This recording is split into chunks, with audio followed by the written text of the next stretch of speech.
Hello and a good day everyone. Today we're going to be talking about the 3.16 patch notes for Legends of Runeterra. They've come out with some buffs and a few nerfs, and we're going to look at them and discuss them a little bit. So let's just dive right into it. First, they're changing Leona to be 1 mana higher, and they're giving her Challenger.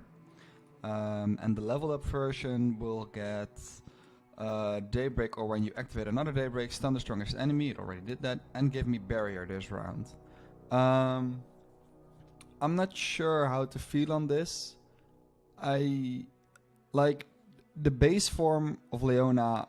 For me personally, feels like it's a change, but it's not really a buff.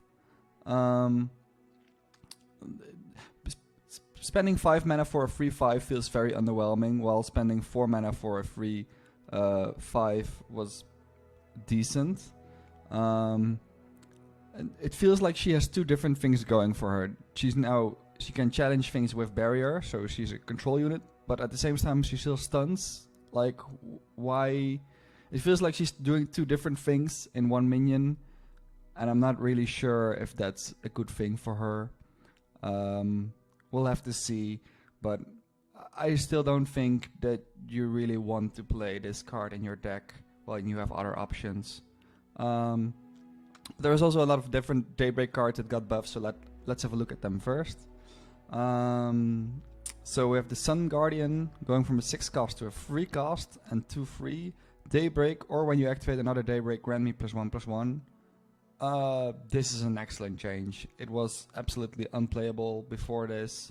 Now it's the first decent free drop with Daybreak. If you play a Daybreak card, you want to play this new card. That's for certain. The Morning Light. It used to be 5 costs, give all allies +2/+2 this round, and Daybreak, activate all allied Daybreaks effects as 1. Now it's a 3 cost, give allies +1/+1 this round, and activate an ally's Daybreak effect, only 1. I'm gonna be honest, I think this is a nerf. Especially because they're lowering the cost of some of these units, giving them all +2/+2 and activate all of their Daybreak effects, especially with the new Sun Guardian. That might have been good, but now I'm not sure. Just activating one Daybreak effect, I don't think you want to main deck this in your Daybreak deck, if I'm totally honest. So yeah, I think this is a nerf more than a buff. Then the Solari Stellacorn. It used to be unplayable, 5 mana, 4/6, Daybreak, heal allies free. Now it's a 4 cost, 3/4, Daybreak, give other allies +0/+2 this round.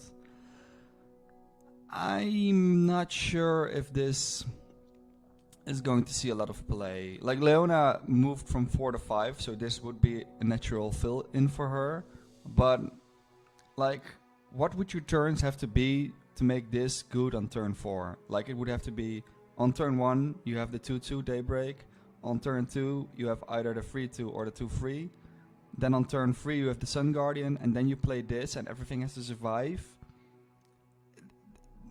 I mean, I don't see this being that good. If I'm honest, I'd rather... if you're really going for a board-centered deck, I'd even still rather see Winding Light, and it didn't see any play after the nerf, so I don't see why you would play this. 4 mana free force, understand that you need to have allies on board. Like, we've seen cards like this in the past, and they've never really made an impact, so I'm not sold on this at all. This is a perfect change. This really needed to happen. Sunburst from 6 cost to 5 cost. This is perfect. I've always been saying to my friends that Targon is one of the worst regions in the game. It's not generally because of the champions. It's because there are no really strong Targon cards that you might think of, including every deck. For instance, Shadow Isles In every deck you might play in Shadow Isles, you might think, maybe I want to play Vengeance in here, maybe I want to play Vile Feast in here. The only card Targon had that you might want to think of running was Pill Cascade. And that's just a card to draw one more card and give a temporary buff. And it's conditional in that you need to have played a card before it. If your opponent's open attacks, it's hard to activate it. Like, they needed a card that they could just think of using in every deck, and they finally got one, and thank God for that. It's also decent in the meta right now, with Lee Sins running around, that you can kill, Namis you can kill. This hits a lot of things. So yeah, I think this is finally a good card, and every Targon deck that I can think of is going to use this, except for Nightfall decks. But yeah, it's strong and it's good, and Targon needed it, so I'm happy with that. So that was all the Daybreak cards. I think Daybreak is still not worth playing. Like, if Morning Light would have been unchanged and Leona would still be at 4, then I think it would be good. But now, like, Leona at 5 doesn't really matter too much, because, like, earlier you wanted to play Ravun, but with her new effect, like, she gives herself barrier.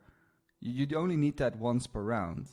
Like, stunning strongest enemy is good, but the barrier effect doesn't really make sense with Ravun. So, also in that effect, I feel like they've missed the mark on this card a little bit. Either, like, I would have liked to seen her at level 4, and then on her level up, she doesn't stun anymore when you activate another Daybreak, but then she just gets barrier. So I think that would have been a lot better, and that would have suited the playstyle a little bit more. Yeah, I still don't think Daybreak is going to be that playable, but this is good in almost any Targon deck. So it's that's very nice, and people may play around with it. At least they have a good free drop. That's nice. So yeah, that's it. Alright, then going on with Nocturne. Attacking with fearsome allies will now also count towards leveling. This is just great. You could run some fearsome units in your Nightfall deck. The ones that would pop up primarily would be the either the 3/2 Spider or the 3/1 Hallowed unit with fearsome. You could do that, but the main thing I think that's going to happen is you're going to include him in fearsome decks with a few Nightfall cards. I'm thinking of a Spider deck with Elise, the 2/1 Spider, the 3/2 Spider. You can add the 3/1 Hallowed into that as well. Then the 2/1 Nightfall that also gets fearsome, and the 3/2 Nightfall that drains from your enemy. Some build like that might see play, and I think that might actually be good, because Nami did not get any nerfs. It's going to be one of the strongest deck, and they don't really have any fearsome blockers on the first few turns, so you might get in a lot of damage and try to finish it off on top of that with Nocturne if they don't have their Homecoming to get it away. And even if they have Homecoming, you might still be able to get some value out of it, because, you know, they spend 5 mana for it, you spend 4 mana, so it's decent. I think this is a good change, allowing some flexibility when making a deck, because it was hard to make a deck for Nocturne. You had to play only Nightfall cards, and even then you had to attack with them. It was awkward because sometimes your units get stunned, they get destroyed, you have to block with them. So yeah, I think this is a great change, and I think you might actually see some more play with spiders right now. Then they changed Valma. Keyword fearsome, and other fearsome allies have +0/+1. I mean, this buff doesn't really do a lot, because he has to be alive for the effect to happen. But the worst thing about this, you actually need to still summon this. Now I see they also buffed the Twisted Tree Line. Let's see that before we make any judgments. Attacking with Nightfall allies will now also progress this landmark. I don't... Is that good? Like, okay, 3 mana 6/6 is fine, but the worst thing that can happen to you in your Spider Nocturne deck is that your units get killed before they attack, and then this is just 3 mana do nothing. Or 3 mana do something way later on. But in an aggressive deck, you can't use that. You need to value right now. So I don't think this is going to make any difference. I mean, maybe it will spark someone to make a nice, fun deck with this, but I don't think it's going to see any competitive play still. Moving on to some champions. Tom Kench will now require an acquired taste when summoned or round start, which means he'll get one when you summon him. I think this is a great change. I also think this is the only thing you could change about him, because when he gets off, it feels really annoying for if you're against it. But yeah, it felt really bad that you had to play a 4 mana 2/6 that did nothing, and then you could only use the acquired taste at next turn. This should make him a lot more playable. I'm still not entirely sure if this makes him all that good, because I mean, Nami Ionia is still popular. If you just homecoming this, you get the unit back, I believe. So yeah, I mean, I don't see it. Some people say that you play Tahm Kench with Nami now instead of Lee Sin, because Tahm Kench count as Nami.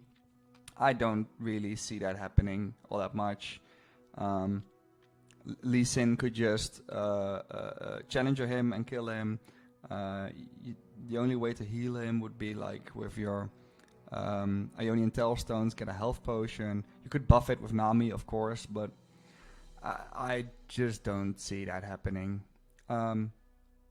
It's a nice buff. Maybe he'll see some more play, but I still don't think he's going to be in one of the top tier decks. You might see some play with Frostbite decks or with the Soraka Starspring deck that we already know. Could be interesting. We'll see. Then Master Yi. The spell reduction cost will now persist through turn end. So it's a permanent buff. I think this is a decent buff, but I still don't like Master Yi. The times I played against Master Yi, he never got the level, because you either just sack your own creatures when he attacks them, or you just kill him, or you just stun him, you return him to his hand. There are so many things that make leveling him a problem that I don't really think that the spell reduction is going to be the big thing that's going to get him off. I think there are so many better champions in Ionia that you want to play in a spell-heavy deck. For instance, Lee Sin, that I don't really see a place for this. Although I do like this buff, making him somewhat more playable. Yeah, it's a fine buff. I still don't think it's going to see a lot of play. But it's good that they're buffing the weaker champions, especially a new one like this that just doesn't see any play. Then Fiora. This is a spicy one. Went from 3 mana 3/2 to 4 mana 4/4. I'm going to be honest, quite scary. Yes, you get her a turn later. That's obviously going to matter a bit.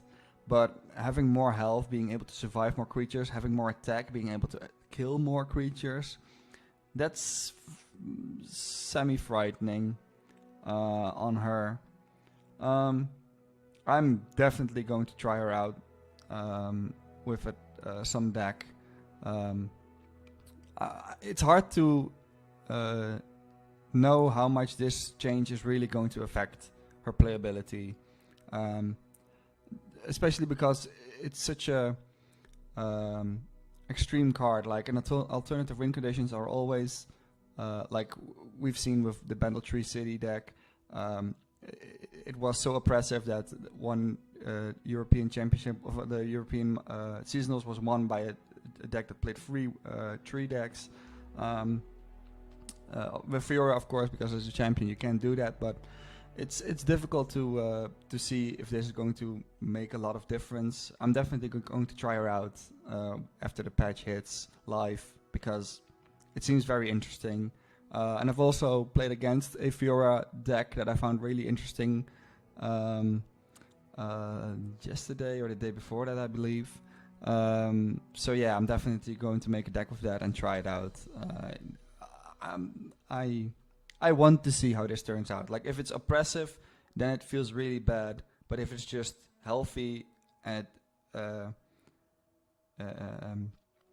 it makes you want to reconsider playing a white board, then it might be healthy. So we'll just have to see. Swain, this is also a really nice buff, and Swain is one of my favorite champions in League of Legends. Before the rework, I do have to say that. But I also liked him a lot in Legend of Runeterra. He's going from a 3/6 to a 4/6. I think that's very decent. The base form of Swain just was very underwhelming. Like, paying 5 mana for a 3/6 that has Fearsome and his Nexus Strike almost never gets off feels bad. But the main thing that's exciting about this is that the level 2 version of Swain not only gains 1 attack, but also has Overwhelm, making him proc his Nexus Strike a lot easier. You don't have to play Might or other Overwhelm cards on him anymore to get that to happen. This is very interesting. Like, of course, opponents can... Ionia is still hot. Opponents can still homecoming this, but it's only 5 mana. Like, you're not getting a big tempo loss from that. So, that's really nice. I'm excited. I'm definitely going to play a Swain deck after the patch to see how much impact this can have, and it also leads to some different builds for the deck, because you don't have to give him Overwhelm to get the strike. You don't have to stun all of his units. You just need to stun the strongest one that can block him without getting Nexus damage, and that is possible to do with his effect. So yeah, I am very excited for this. And there's also a Leviathan buff coming up, so yeah, this is nice. I like this a lot, and I'm definitely going to try some Swain decks and hope he gets back into the meta, because currently he's invisible. Then continuing on, we have Alawi going back from a 1/5 to a 1/6. Yeah, this has to happen. Like, there's also a Riptide Sermon nerf coming in, and there's also a and we already had Tentacle Smash nerf, which was pretty significant in my eyes. I doubt she's even going to be played as a 1/6 in this time of age. Like, I've Nagaburas and the Idol are still very good cards, but Tentacle Smash is let's say there's a reason why none of the decks that used to play it that were not Alawi are all disappeared from the stage. It was nerfed into the ground. In an Alawi deck, it's still decent, but you know, it's not a very strong card. Riptide Sermon is getting a nerf. I'm not sure. I don't think Alawi is going to see any play, even with this 1/6 buff. But we'll see, but I just don't think. I think all the other cards have been nerfed too much. Bard is still bad. I don't think you really want to run her with Lux anymore. I mean, you could. Riptide Sermon is still playable, but I don't see it. I don't see it happening. Then Ornn. His level up has been changed. An ally has struck for 10 plus damage will now be an ally has struck for 8 plus damage. This is great, makes him a lot more playable. It used to be that you always had to strike with Ornn to get the 10 plus damage, because it was hard to get 10 plus damage from any other unit before that. But 8 is a lot more doable, and if you can play him on turn 7 leveled, that's frightening. That's actually frightening, and that's a good finisher. So hopefully this will make him a little bit more playable, although I don't really know, because like making something strike for 8+ unit, for 8+ damage, with Ionia still in the meta, especially like Nami of course, but there's still different Ionia versions also in the meta. He gets stunned, whatever you whenever you attack with something at 8+, it gets stunned, it gets recalled. This can get recalled or stunned. I don't think this matters too much, but it is a nice buff that makes him at least more playable. So yeah, maybe some games you can see this leveled up on turn 7, and it might actually be frightening. So yeah, I like it. Then we get into the nerfs. And we start off with a Viego nerf. He goes from a 5 mana 5/4 to a 6 mana 6/5. So they're basically upping all the numbers by 1, making him come into play a little later. I think this is fine. I'm not sure it really warranted a nerf, if I'm really honest. The nerf I would have expected would have been the level 2 version, that each time now it is the first time a unit dies, it will remain the first time an ally dies, because it feels oppressive that they get an encroaching mist whenever they kill your champion. That felt too strong, or they could have changed something in the level up, but I don't think it's already, like, it's not easy to level Viego, so I don't really think the level up needed to change. Now you just get to play him later. I think it's still playable. I think the main thing that hits Viego are other cards in the deck that are getting nerfed, more than Viego himself. Although it does, of course, hurt. So yeah, nothing much to say. I think it's still playable. It might drop down a few inches in strength. Then some, well, I'm not sure. There's some reverts at least. Hate Spike going back from 1 mana to 2 mana. I think this change is warranted. It was such a strong card, and it was so annoying that you had to play around 1 mana, deal 2 on fast speed, which most of the cases didn't even lose them a lot of value to kill an ally. So yeah, and of course it's an Evelyn card. You can't take the random husk out of the equation. You could make it deal 1 damage. I think that would have been fine, but then I'm not sure if you kill the card even more than setting it to 2 mana. They went for 2 mana. I think it's fine. We might still see a little play. Now that people have seen how strong the card can be on 1, maybe people will still play it like 1 or 2 copies. We'll have to see. It's definitely not unplayable now. It might just be not very good. We'll have to see. But yeah, this card should have gotten a nerf, and it got one, so that's good. Then Mark of the Storm went back from 3 damage to 2 damage. I never knew why they buffed this card, to be honest. Like, Cannon being a 1 mana 2/1 with quick attack, that gets you a card that allows you to deal damage and stun something when you've played it twice, already seems pretty strong. I think the reason why Cannon didn't see success before they buffed this card is because the rest of the deck just didn't do as much.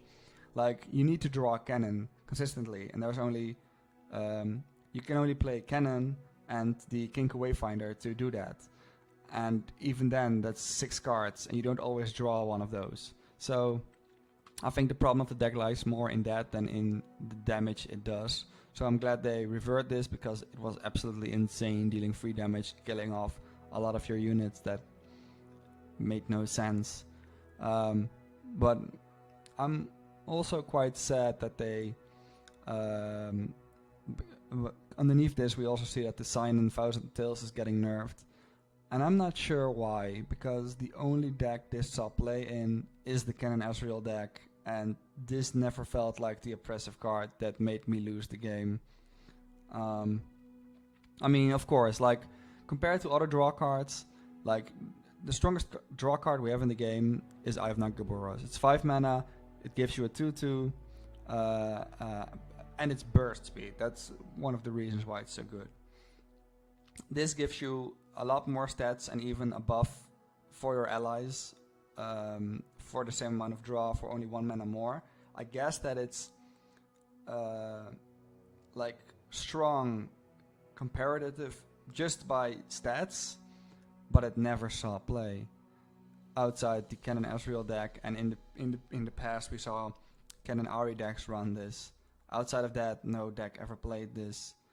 I'm confused as to why this got a nerf, but yeah, maybe they're thinking of printing some cards that will make this card very good, and this was kind of in the way of releasing a certain cards.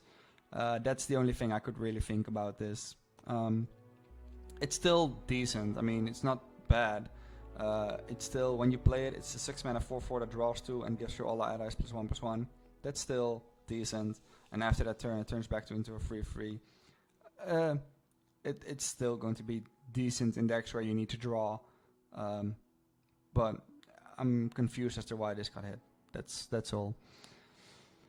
Then, yeah, these are changes we saw coming a little bit. I hoped the Riptide Sermon would have been a little bit less hit. It went from deal 4 to a unit and deal 2 to the Nexus and spawn 3 to deal 3 to the unit and deal 1 to the Nexus. I would have liked it if they either removed the enemy Nexus damage entirely, or they moved it from deal 4 to deal 3 to a unit. I think now it's... I don't know about this. Maybe this is fine. I mean, it's still a decent card, but it kills so... There's so many cards that it doesn't kill right now that already makes it so much weaker that I don't think the Nexus damage nerf was really needed. Like, you don't kill Heimerdinger, you don't kill a leveled up Nami, you don't... There's so many things you don't kill with this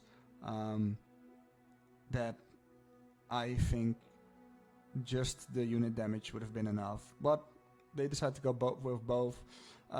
It does still work in Plunder decks with the Nexus damage still on there, so that's nice. But I think Pirates as a deck is going to hurt a lot because of this, because you don't kill unit, you don't deal as much damage. I think Pirates will have to go look for a replacement because this feels too slow for the deck right now. Especially because it's still 6 cast, and you know what else is 6 cast right now? Decimate. So yeah, Decimate has been changed from 5 to 6 cast. I'm unsure how to feel about this. I feel this is... I don't think this is a good nerf. And the only deck that played this in recent times is the Pirates deck.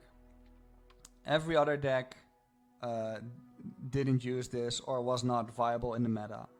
And so comparatively, for 2 mana in Piltover and Zaan, you can in fast speed do 2 damage to anything you like, including the enemy Nexus. But in Noxus, to do 2 more damage, you need on slow speed, only on their Nexus, you need to pay 4 more mana. That just sounds comparatively bad. I know it was a very strong card on 5, but it was strong with only one purpose. And I'd rather have them see rework this card or the Noxus region as a whole than make them make this change, because now it just feels like Noxus cards apparently just have to be bad in order to make them not unfun for the rest of the game. And also, this was one of the only burn games that was left, one of the only burn decks that was left in the game. So now what? Every deck that was weak against burn now gets a triumph a lot. I don't think that's very healthy for the meta, and I don't see any deck realistically filling the hole. Like the Elise deck with Nocturne might have a go, and it might actually still run this card. Maybe not the 3 of, but the 2 of. I'm not sure. But that's about the only option I really see. The other aggressive decks, there are no real burn decks at the moment, and I don't really see why Decimate had to be nerfed. I think other cards, like one of the reasonings I heard was that it's hard to change other cards, but I think that's not entirely true. I think Noxus Fervor is quite strong. You could have changed that a bit by making it instead of deal 3 to deal. No, of course you need to, like, you could have changed that to 4 mana, I think, maybe. So you can draw it with Zep Sprayfin as well. There are other changes that would have made more sense in my eyes than this, but they went for this. It's what it is, and I think Pirates is no longer really viable with both of their endgame cards getting nerfed this hard. It might still be playable, but I don't think it's going to be a top tier deck anymore. I think the nerfs just are too much for that. So yeah, even though it's a very strong deck, I did think the deck needed to be nerfed somewhat. I think this is a little bit too much, but that's my opinion. And I like Pirates deck, so maybe I'm biased. Then continuing on, Harrowing goes from 9 cost to 10 cost. I'm not sure. I mean, this is a card that possibly wins you the game, and for that, setting it to 10 mana is fine. Like, you can still play it on turn 7 in the most ideal situation. And currently we're in an Ionia meta where playing a 9 cost card isn't good as is, but if we're out of this meta somehow and we're going into a meta that doesn't run as much denies or Rite of Negations, then this buff of this nerf might actually be decent. So just for that, I think this is a decent nerf, even though it doesn't really see a lot of play outside of the Gwen Katarina deck. Yeah, that's all I have to think about this. It hurts Anivia a lot. That's sad, because I really like Anivia, and I don't think she's ever going to come back at this point. But yeah, it is what it is. It's it might be warranted in the future. Also, like, this is also the kind of card that could stop them from printing certain cards, because this card makes those cards too strong. So yeah, I get it. I get setting it to 10 could be good, especially for in the future implications. But as right now, it didn't really feel necessary nerf, but it's fine. Rite of Calling goes from 0 cost to 1 cost. I'm very happy with this nerf.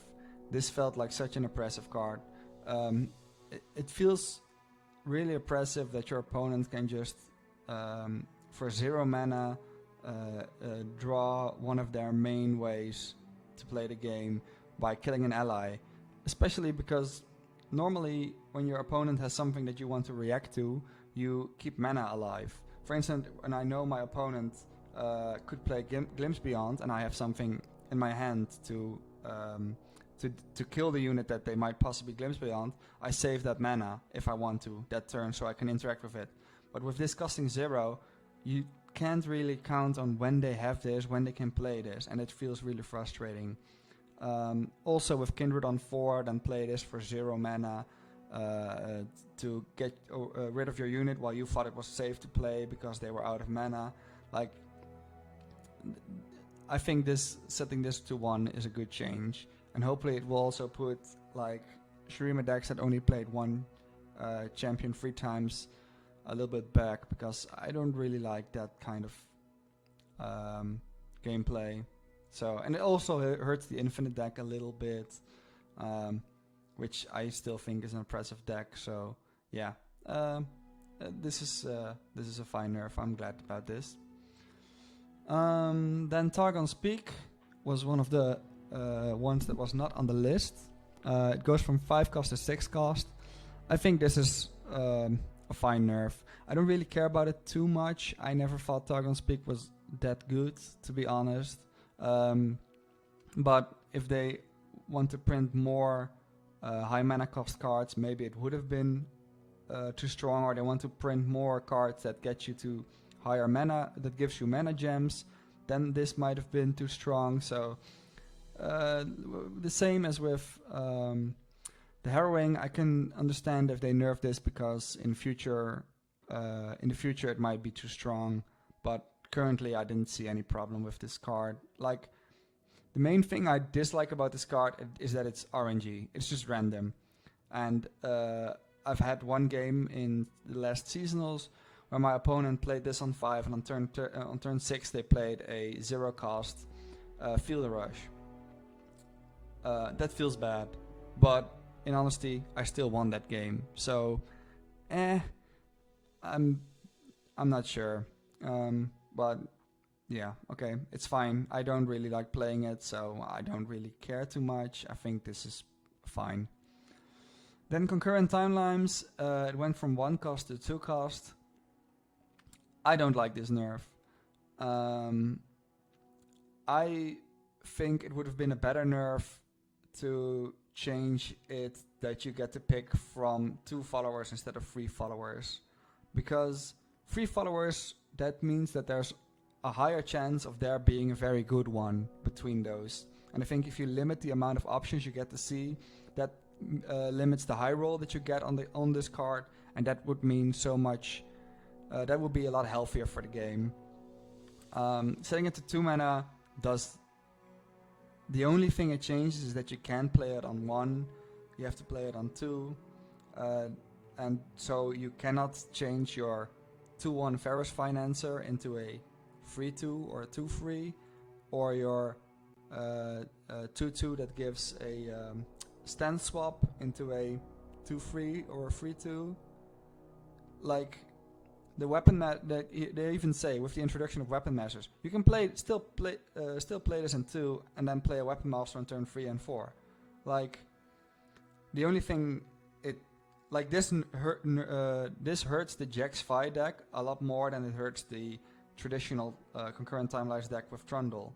And I think the Trundle deck is a lot stronger than the Jax Fi deck. So I don't think this is a good nerf.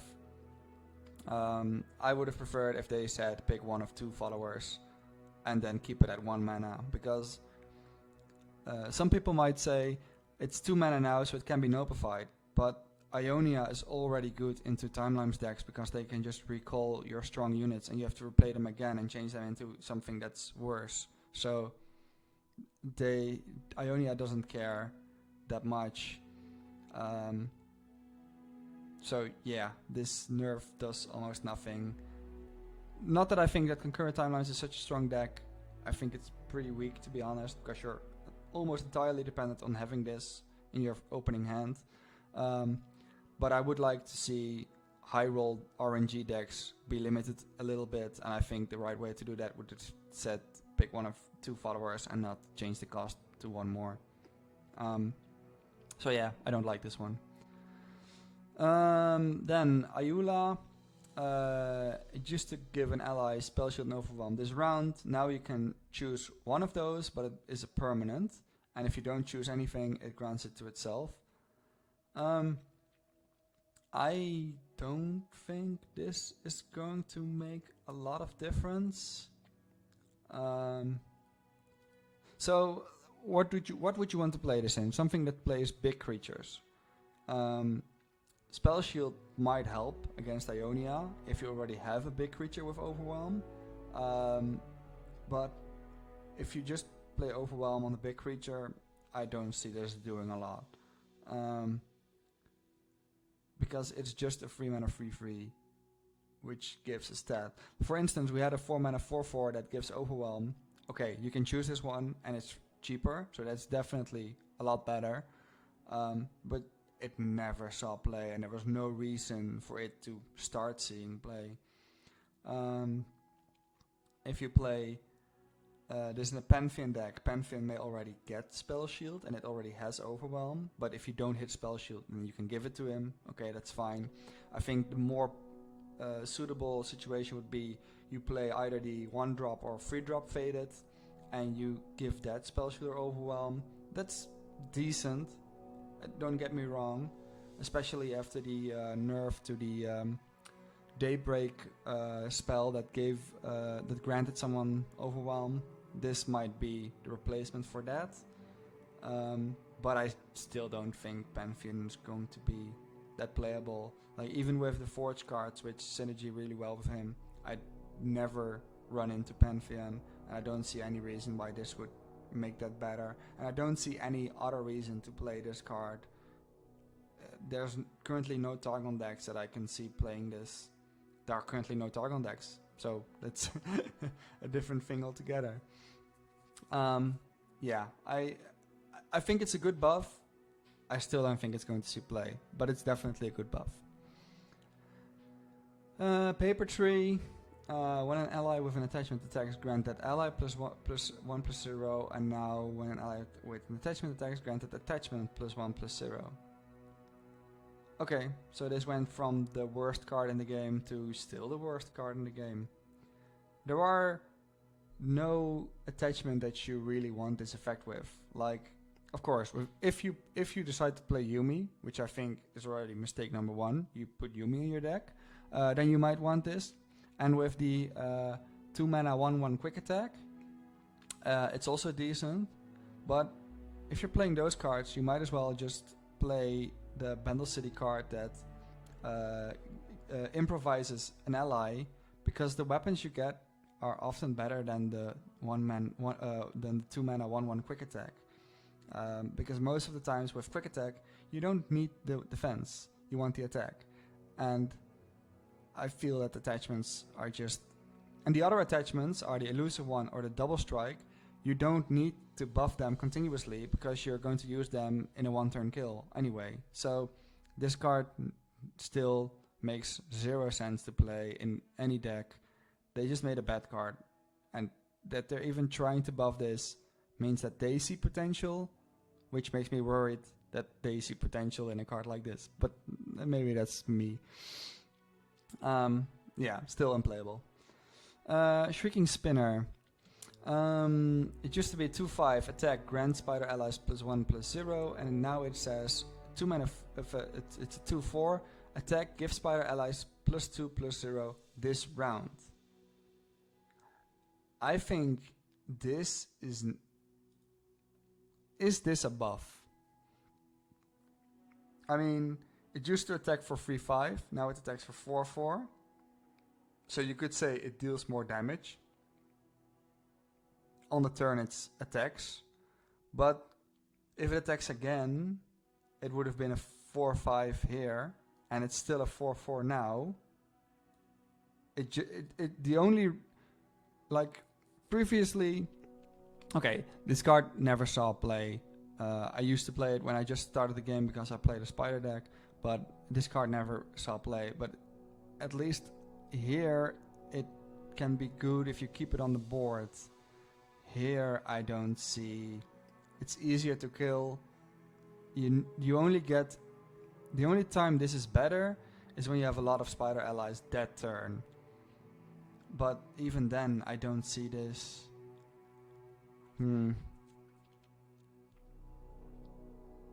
I'm actually doubting whether this is a buff or a nerf. I think... Well, let's just say it's in the middle. It's not stronger, not weaker. I still don't think this is going to see play. I think you're going to play spiders with Nocturne and not with this.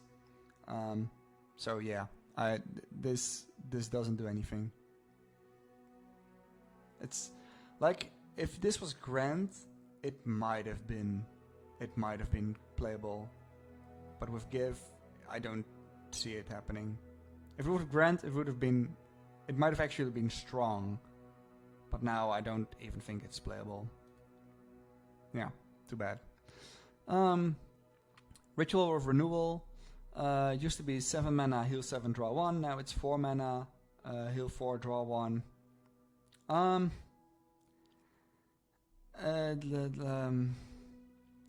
don't think this is good. Like, compare this with Guided Touch. You heal 2 for 2 mana, you heal 2, you draw 1, and it's burst. This is slow. That makes it so much worse.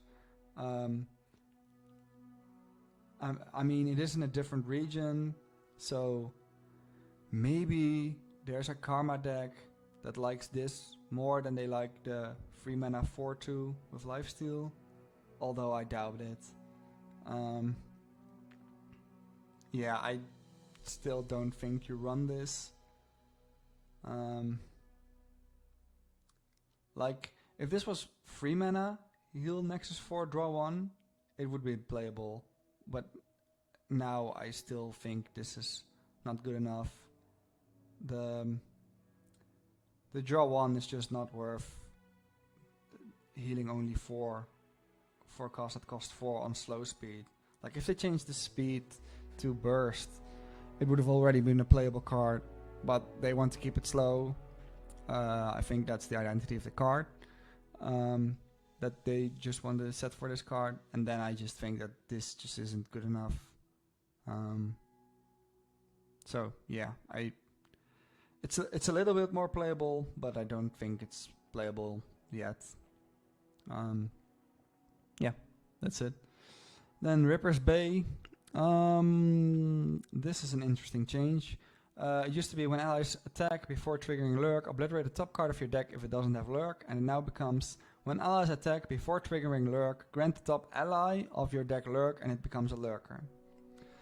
So this is interesting. You can now actually play different minions in your Lurk deck and still make them count as Lurk and also give them buffs. So this opens up a lot of space for deck building. I'm not entirely sure what you would want to play this with. You still don't want to run any non-Lurk spells in your deck because it grants the top ally of your deck Lurk and not the top card. So you still want to be careful with spells you add into the deck. But this is interesting. This is definitely a good change. This used to be one of the worst cards in the deck. This used to be one of the worst cards in the game, next to Vapor Tree, I think. But now at least it's something you can think about. You can try to build a deck around it. I'm enthusiastic to see what people will try out with this deck, and whether some of those things are actually good. Personally, if you're still going with a Lurk deck with Pike and Rek'Sai, I think I'm unsure whether this is worth putting into your deck, or that you really want to build a specific deck around this card.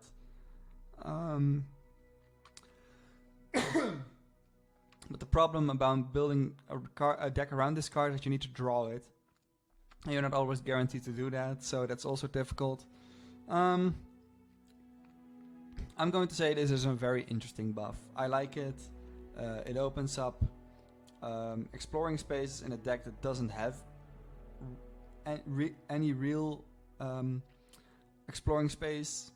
So I like it a lot for that reason alone, and I'm very curious to see what people are going to try with this. I don't have any ideas myself at this moment, but I will try to think of something as well when the patch hit lives, because it does seem very interesting. Then Leviathan, my boy. Used to be 8 mana, 5/8 overwhelm, deal 1 to the enemy nexus 3 times. Now it's a 7 mana, 5/7, and it deals 1 to the enemy nexus twice.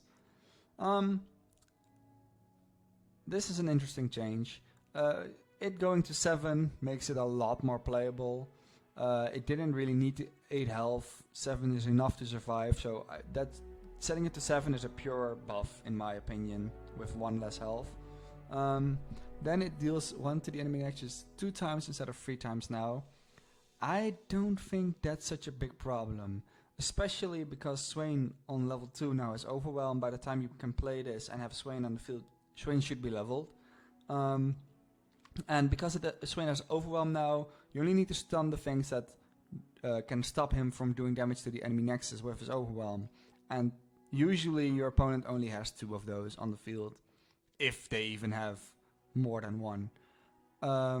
So I think this is excellent. They want to reduce it feeling bad by it stunning your entire board, but they do still want to make buff this card to make Swain more playable. I really like this. I'm definitely going to try out Swain.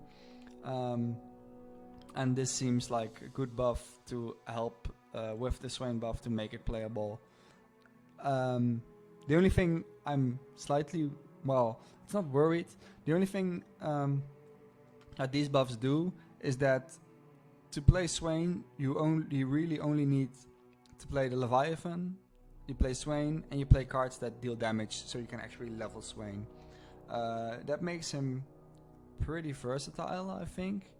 I mean, you can play him in Bilgewater over cards that deal damage to themselves, and Twisted Fate, like the shell it used to be in. You can play it with Teemo and other cards that add shrooms to your deck. It used to be a thing as well. But you can also start exploring new spaces. I'm thinking about something with the Tri-Beam, with Caitlyn. The Caitlyn traps deal damage. A lot of the damage cards you can play then on free mana. Can also level Swain a lot. There's a lot of possibilities with Swain. That makes me very excited for him.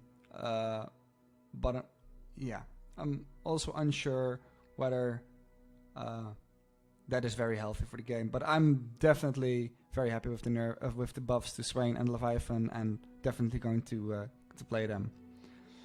Then some of Nora's support cards. The Magical Journey. It used to plant 3 chimes on random cards in your deck. It now places only 1 chime on the top card of your deck.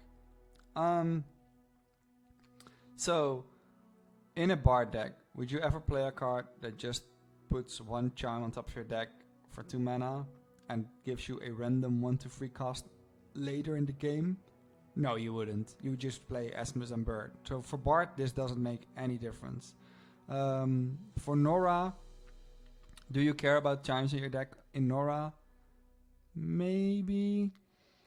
I mean, if you play this, it hits the Nora, makes Nora more survivable. Makes Nora more likely to survive. That could be something nice. You do play a lot of spells in the Nora deck. It could be nice, but I still don't really see this being played a lot. Like, in my eyes, they could have planted 3 on random cards in your deck and 1 on top, and then you might actually consider it in my eyes. But as it is, I still think this is almost the same as it used to do. And the Nora deck doesn't even play the 3 mana 3/1 that puts a mysterious portal into your deck. So why would they play this? I don't see it happening.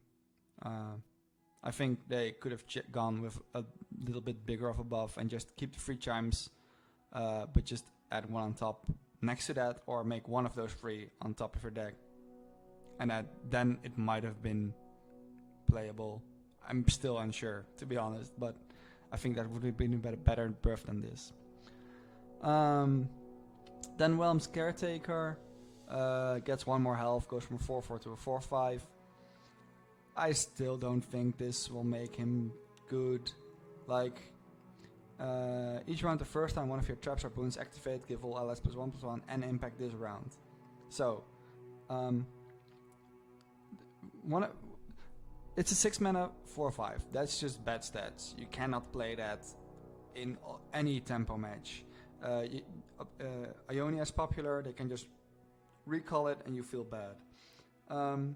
And it doesn't have any immediate effect, because usually your traps or boons activate when either player draws. And for either play to draw, you either need to play this and then play a draw card next to it, or you need to play this and wait a turn and hope you draw a trap, or your opponent draws a trap, or you draw a boon. Just feels so slow and so inconsistent that I don't think this card... Like, they could have changed this to make the give it this round grand, and I still think it wouldn't be played. And then it would actually be interesting, and I still think it won't be good enough. So this is definitely not going to help this card anything. So yeah, this doesn't do anything. It's just the design of the card is just too slow, and I think that's the problem, not the stats. Like, maybe if you make this a 4/7, maybe, or 4/6 or 4/7, then even then I think it's too slow in most metas. But then at least it's semi-playable on its own. Yeah, this doesn't help. Then the Grumpy Rock Bear went from a 5/4 to a 5/5. I don't really like this, and I'll tell you why. Like, Grumpy Rock Bear is not a deck that you can include in your deck. It's another card that you can include in your deck. It's a card that you get from other cards. I'd rather have those cards buffed than the Grumpy Rock Bear itself. And that's for one main reason. Every time there has been a Shurima landmark-based deck that actually wants to just destroy its own landmarks, Desert Naturalist has always been in there. And there's one sequence of turns that they play on 3 mana. They play the 3/3 that grants a landmark that if they destroy it, gives them a 5/3 fearsome. And if they somehow block with that creature, attack with it, your opponent kills the creature, then on turn 4 they play Desert Naturalist, and they have for 4 mana a 2/4, a 5/3 fearsome, and a 5/4. And that's such an insane tempo play, and they made that tempo play even bigger. And I don't think that play in the deck needed a buff. I think the rest of the deck needs a buff. And if it's not about that card, but it's about the cards that summon Grumpy Rock Bear itself, the landmarks, just buff one of them. Like, you have the 2 mana landmark that countdowns 3 to summon a Grumpy Rock Bear. That could be set to a countdown 2. Like, to be honest, like, a card that you have to play on 2 to get a 5/4 in turn 4, that's still not that strong. They could have easily buffed that card instead of buffing this and making Desert Naturalist just a little more toxic of a play. I don't like this buff. I think they could have done... Like, if they want landmark Shurima decks to be back in the meta, change different cards. This doesn't help that deck. This just makes it depressive to play against when they have the perfect curve of cards. And I think there are other cards in the deck that you could improve to make the deck more playable rather than this. I don't like it. Then Funsmith went to a 1/3 to a 2/3. That doesn't make any difference. You never want to block with... Okay. It's an unplayable card. I did see someone trying this out with the new weapon that also increases damage of every spell and skill. And even then, it's, like the name suggests, a fun deck. It's not competitively viable. Giving it one more attack won't change that. If you wanted to change her in a way that this would actually see more play, you should have given it one more health. And even then, I'm unsure if you would actually want to play this card. But this definitely isn't going to help. You never want to block with her anyway, so the 2 attack doesn't matter. It only matters after you kill the entire board and then attack. But even then, that's such a slight difference. This buff doesn't do anything. I wonder why they even waste their time on buffing something like this so mediocre that it doesn't even help the card. Like, they could have put their energy It feels to me like they could have put their time and energy into something, into buffs or nerfs that might have been more practical than this. But yeah, okay, that's fine. Then Mammoth Shaman, it went from a 4/4 to a 5/5, and the level up version of the transformed version went from a 6/6 to a 7/7. I'm not sure how to feel about this. Like, this doesn't help the archetype of Gnar and the transform units.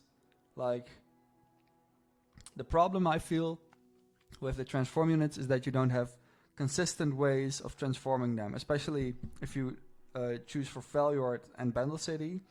Like, if you play them with Bilgewater, you have a very consistent way of making sure you get the plunder effect every turn.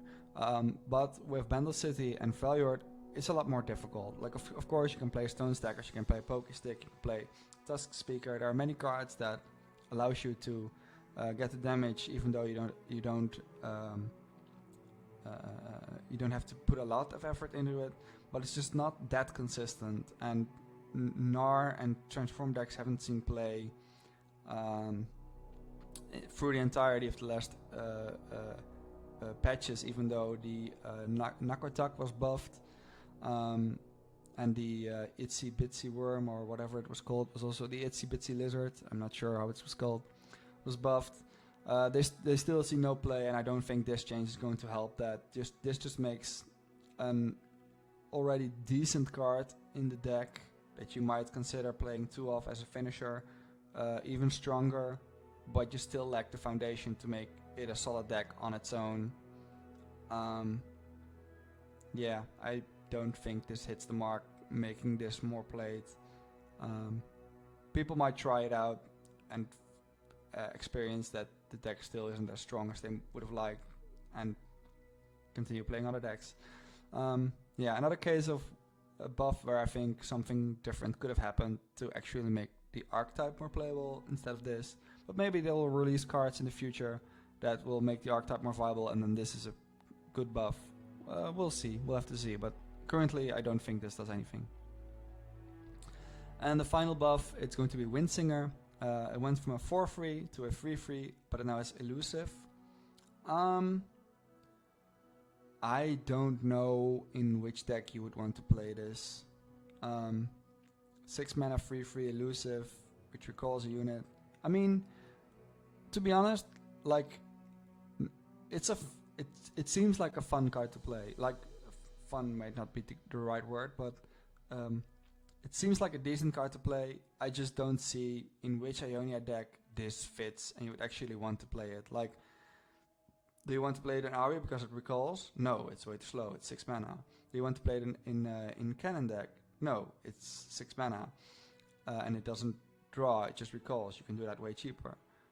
Do you want to play it in a Nami Lee Sin deck? No, it's 6 mana, way too slow. I don't see in which deck you'd ever run this. But I do think it's an interesting card on its own. Like, in a different region, this might have been a bit more interesting, but Ionia just never really wants to use 6 mana creatures that don't do as much. Like, the Sign-In wasn't even played in a lot of Ionia decks, and that draw 2 cards and buffed your board. Why would they play this?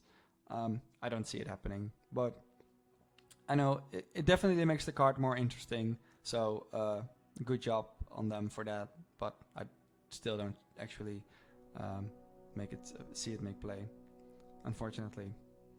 Alright, that's it. Those are all the buffs and nerfs. I'm very excited for the balance patch. Of course, it's one... the elephant in the room is that Nami did not get any nerfs. The Nami Lee Sin deck, which is already arguably the best deck at the moment, gets 0 nerfs. They already explained that the deck got popularity and showed numbers too late for them to actually make changes on the deck. I feel like that's really going to hurt seasonals, because I think Nami should be an inclusion in everyone's lineup. If you don't play it, it just seems bad. It's just such a strong deck, and I think there are some changes, like I could have thought about that, make the deck at least a little bit less oppressive, like setting Nami to +1/+1 instead of +2/+1, and then making her level up a little bit easier, like setting it back to 7 mana instead of 8. That might have been nice on Nami's part. Voodoo Style might have been changed to a 2 mana and make the second part of it 1 mana instead of the other way around. Momentous Choice could have just said double the numbers instead of making it count for 2 spells. There are things there that could have been done. Maybe get Homecoming out of the Ionian Tellstones and replace it with another card, because that's just oppressive. It's by far the best Tellstone cards, just because of it has a cheap heal and it has Homecoming. There's almost no reason to play Homecoming on its own in your deck, when you can also have healing in case it really helps. There are possibilities there that could have been explored that they didn't, and I think that's sad, but their reasoning behind it is understandable. So we'll just have to see what happens in the next, I want to say 2 weeks, but it's only 1.5 weeks until seasonals. I'm really excited. Decks I'm definitely going to be playing. Definitely going to try out something with Swain. I'm definitely going to try out something with Fiora. And now that Riptide Sermon has finally been nerfed, I'm also open to try out some different decks with units with 4 health, like Yasuo. I still think Katarina Yasuo is a good deck. They got Verstein Disciple this expansion, but they have been just unplayable because they were too slow against pirates, and Riptide Sermon hit Yasuo too much. So that might actually see more play and be better right now. So yeah, there's lots to look forward to, and I'm really excited. Yeah, I'm definitely going to play a Swain deck.